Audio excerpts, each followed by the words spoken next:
قطار میره من مسافرم. این حسو نداشتی تو با کسی، ولی منم مثل خودتم یه مهاجرم.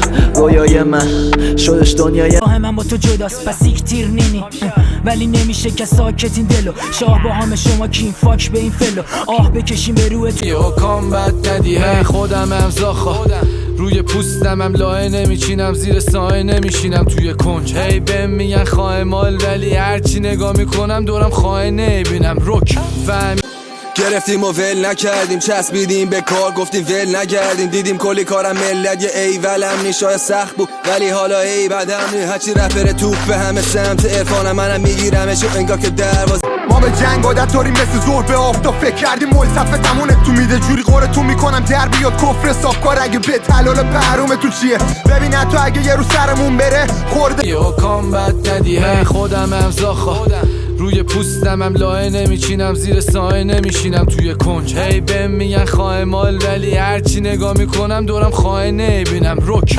فهمی بیبی یه موقع نشید و دل سوبر نه دیگه امشب پارم، کاش بد نمیشد انقدر حالم. دافیا رو مسکل هارم میگه لیبت هایم ایول پایم. امشب ندارم پرستیج واسه این که بکنم هرسی.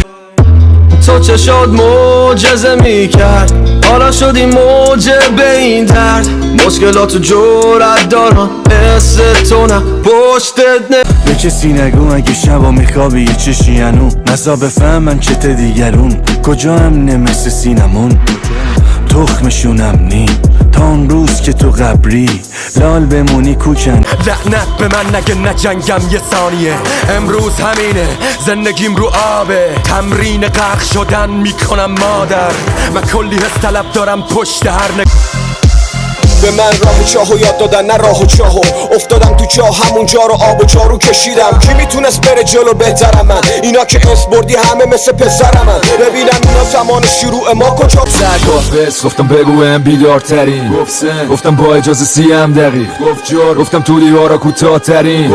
گفتم اون نرمه میگم سری. من خوندم چه شعرم باشه با یه قلم و شعر، کاری کردم که ببین بازم کلام میگیده توی کوچه همه قلاب میکنن هرچی خلاف چون گیر میده الان. نقص نور داره کوچه و قرمزه، اما مهمونی نیست که یه دافی قر بده. همه متوجه میشن و متفرق چون توی جیبای